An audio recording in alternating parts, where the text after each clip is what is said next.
Okay, I got speed. All right. Now, I know you said you don't want to really talk about the monitor team, but I did just want to start with technology because I thought that that was a Sure, good way just yeah. to address any potential problems that could impact response time. You know, they say many elements of CPD's core infrastructure, computers, cars, the like, are aging, rundown, or deficient. How would you describe your infrastructure? I would say that it's in flux. We're in the process of upgrading a lot of our technology within the division. As you know, a couple of years ago, we went to body-worn cameras, and we were originally told by some of our federal partners that we shouldn't do it because we didn't have the infrastructure to support it. And we disagreed with them because the entire plan was to make sure we implemented and put that infrastructure in place to support the camera program. And we did that and successfully, and we don't have any issues with our camera program. So right now, as it pertains to specifically dispatch, we're upgrading our CAD system, our computer-aided dispatch system. We're also in the process of adding an in-car reporting system that ties in with our CAD to make our officers more efficient and to also dispatch some of those calls through what's called silent dispatching. So the dispatcher doesn't actually have to verbally give that assignment over the radio. They can electronically send it to the terminal in the officer's patrol car, and they can acknowledge that and respond to the assignment. Your own study found just 67% of zone cars have in-car computers right now, and that leaves officers to log basic information on pen and paper. So that's still happening? We've always logged information on pen and paper. With the new systems that we're putting in place, it's not going to totally eliminate that because a lot of officers are used to carrying what we call a run sheet to get basic information. We're in the process of looking at small handheld devices that we could use to substitute for some of that pen and paper work that officers do out there. But we have to kind of phase that in and make sure that it's a tool that our officers are going to use and it doesn't create a safety issue for an officer to have this handheld device while they're on the scene of something. So because you have because your technology isn't quite up to date, you have some of these challenges. Well, I'd say some of our technology isn't up to date, but a lot of our technology is. I mean, you throw out the number of 67% of our cars that have terminals. We count our frontline vehicles for terminals within the car, so the officers can access OLEG and leads and database systems like that. And you know, every day we increase the number of frontline vehicles that actually have a mobile data computer terminal for officers to do that. So does the technology have any impact on response times?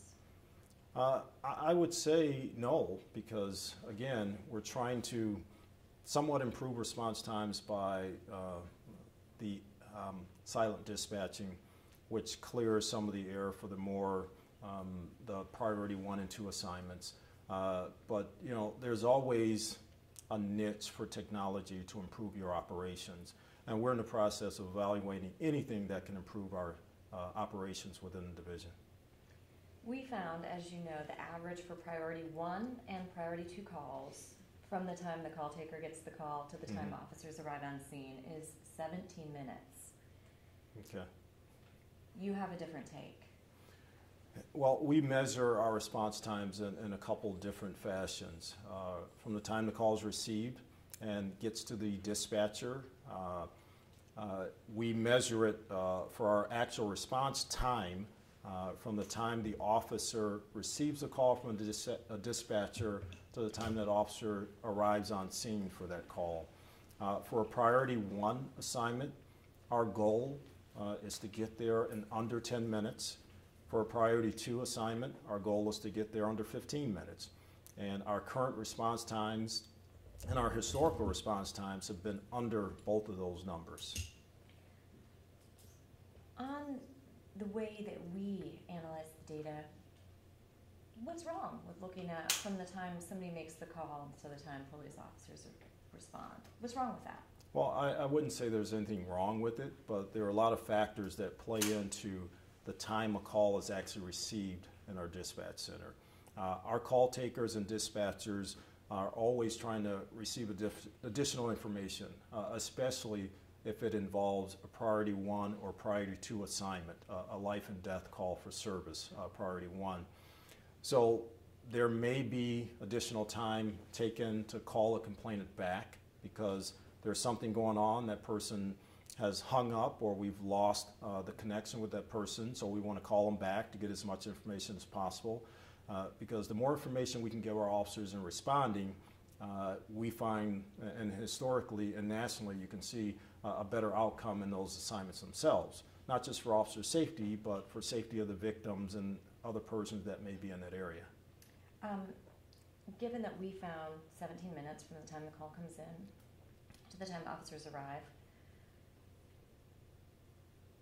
is that acceptable? Well, according to the parameters that we use, it's acceptable because the time from the time the officer actually receives a call to the time they arrive is under 10 minutes. So you think you guys are doing a good job? Well, I think we're doing a good job, but there's always room for improvement. I want to address the young lady that we have, and I'm going to leave out some of the details of the second incident, but the first incident that took 19 minutes, she said it took 19 minutes for officers to arrive and that she was in fear for her life during this time. She says if police arrived quickly the first time, that second time wouldn't have happened. Well, I don't know if, and I know we can't get too deep into the incidents themselves, but I don't know if that's true or not. I mean, we arrive, we take action, whether there's police action to be taken or not. Say, for example, if that person was arrested, that doesn't guarantee they're not going to get out on bail and come back days later. So for someone to make the analogy, if we get to the first call a little quicker and arrest the person, then the second call doesn't happen, that's really not reality. She said she does not feel safe. Well, you know, there are tons of victim services.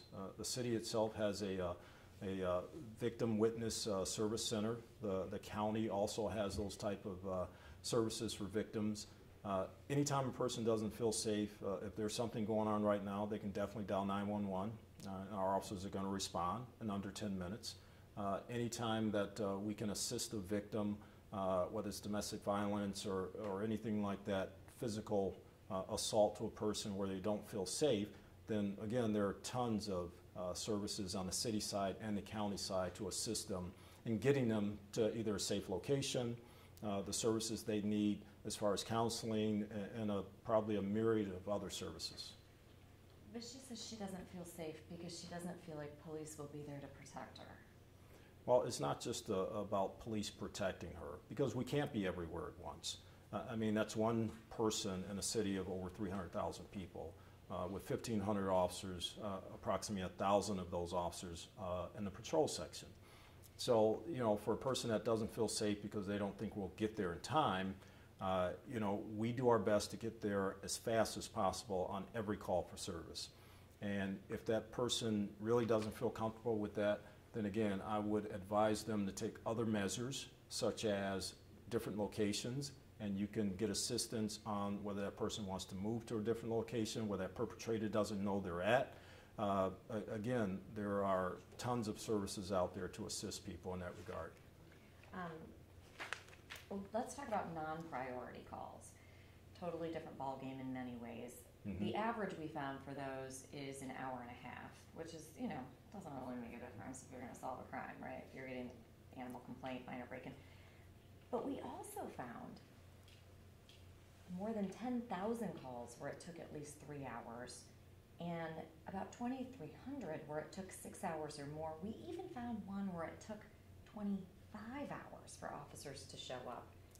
Well, again, Sarah, we're going to have to look back at the data that you guys are analyzing, because initially, you know, you guys are looking from the time the call comes in to the time the first officer arrives on the scene. We don't measure our response times that way. Some of these lower priority calls, are we talking about the first officer to arrive as a patrol officer? Are we talking about detective follow-up? Are we talking about crime scene follow-up? So there are a lot of different factors that go into some of those response times that you may be talking about. But we'd have to look specifically at a case to find out exactly what's going on. Those are the timestamps for the arrival time that we have in the data from the city. Right, and we looked at that initial case where you guys were looking at the timestamps, and there is a 10-minute arrival for our officers on scene, but yet there's a 3-hour window that's kind of being reported. So again, we'd have to look at a specific case where we had a 25-hour arrive time to see exactly what's going on with that, to make sure we're looking at the same numbers. Assuming that, I mean, we know certainly from Trina Kuznick's case that it took police 6 hours to respond. Is that good enough? No, that's not good enough.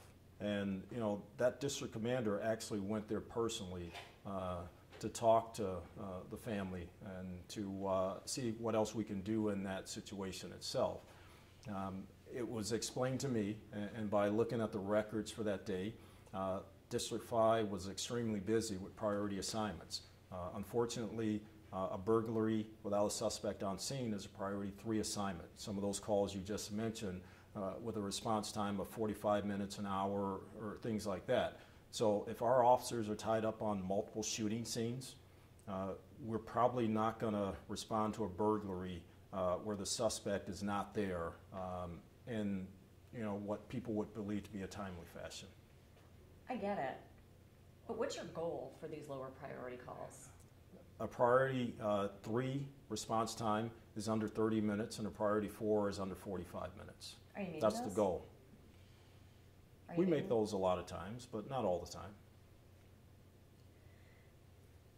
We wanted to know how often officers never respond, because something Trina told us is that she hadn't called police the last time she had a break-in because they had never showed up the time before that she had a break-in. And I hear this all the time, that police never showed up at all. We wanted to figure that out, but so many of the data that you selected and provided to us were missing timestamps that we can't make any assessment. Well, Do we you didn't know- select the data for you. We sent you all the data you guys requested. Right. So we have all the, well, you summarized the events, which is totally cool. I didn't mean that for this to sound anything other than that. Do you know how often officers don't respond at all? Not often. Not often. How do If you a person know? calls for, if there's a call for service, it's logged in our system and there is a response. How do you know? Well, can you give me an example or number that you guys found in your research that said we didn't respond at all? As I said, there were more than 100,000 calls where there was no timestamp. Doesn't that Well, indicate no your timestamp data does- is deeply flawed? No timestamp does not mean that we didn't respond.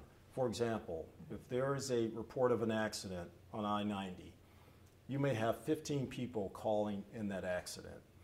As those calls come into our call center, they start to get logged in. Our communications people communicate with each other. We determine it's the same accident. We may have already logged 6 separate incidents for that one accident. Those other 5 are not going to get a timestamp. We're going to send the officers out on one of those. We're not going to send 6 cars out to an incident that only requires 1. So do you track when you guys never show up? Well, again, if we get a call for service, we show up for that call for service.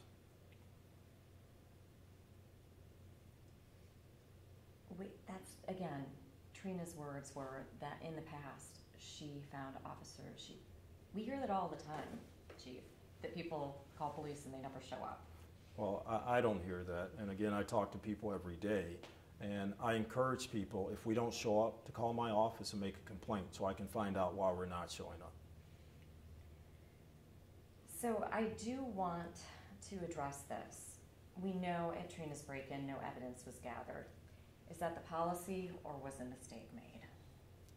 Well, I don't want to get too deep into that in respect for the family. But in that case, there wasn't a report made because the victim did not want a report made. If there is no report made, there is no evidence gathered. our crime scene technicians have to have a report in order to gather that evidence and actually enter it into the system. They didn't want to report. The victims did not refuse to make a police report, so there's no evidence to be gathered. We encouraged them to make a report. They did not want a report made by the responding officers. She told us she didn't want to report because she was told no evidence would be gathered. That's not the information I received. Do you wish you had that evidence? Do we know if there was evidence there? I don't know. Again, I don't want to get too deep into this, really out of respect for the family. They've been traumatized enough. Our response, of course, was not what I expected to be, nor what I wanted to be. But once the officers did get there, they were refused access to the alleged crime scene, and they were also told to get off the property and that they didn't want to report. As a lifelong Clevelander, as a lifelong Clevelander you've devoted your life to serving this city. Yes. If you call 911, do you believe police will respond quickly? Of course. If you call 911, I believe police are going to respond quickly. Before we wrap up, I want to make sure that we address whether you have any specific message. People might see the story and feel concerned or scared. What message would you like to tell them? There is no concern about police officers in the city of Cleveland responding. If you need police services, immediately, definitely dial 911. If it's not an immediate safety concern, then our non-emergency number, 621-1234, call either one of those numbers and you'll get a police response. If there's something going on in your neighborhood that maybe does not require an immediate response, or there hasn't been a crime committed, but there's information you need to give, I encourage you to call your local district commander's office. They will compile that information and give it to officers that can act on it. Trina told me before she died, during her interview, that she feels police response is a huge problem in this city. Well, again, I don't want to comment too much on that, but I have to respectfully disagree. She said it's lethargic, slow, and non-existent. Well, again, I'd have to respectfully disagree. I mean, we've dedicated the last couple of years to making sure we have adequate officers on the street. We just put out a class of 46 officers a week ago. We're going to graduate a class here in 2 weeks of another 20 officers to add to our numbers out there on the streets. We're getting in excess of 90 new police vehicles, 45 of those vehicles, frontline vehicles that have the technology package already entered into the vehicles. I mean, we're doing everything possible with this division through this administration to deliver the best services to people that we can. And I'm committed to doing that. I live in this city. My family lives in this city. And I'm committed to making sure we have the best police services possible. Given the horrible coincidence that occurred in this particular story that we're working on, is there any message before we wrap up? Well, we feel for that family, and it is a horrible coincidence. We feel that for that family. Our homicide detectives are working day and night. They haven't stopped working on that case. I definitely implore anybody out there with information on this case to give our homicide unit a call, 623-5464, with any information, no matter how small or insignificant you think it may be. It could be a piece of the puzzle that we don't have to bring closure to this family, to bring justice to this family. So I encourage people to call us. Anything else? You know, I just want to, again, reiterate to the people of this city that, you know, our men and women, day, night, weekends, holidays, rain or shine, are out there working hard for them. They're putting their lives on the line for them. In about a week and a half, we'll have Police Memorial Week. It's all across the country, but specifically here in Cleveland. And we're going to have to add another badge to the wall of an officer that lost his life. So.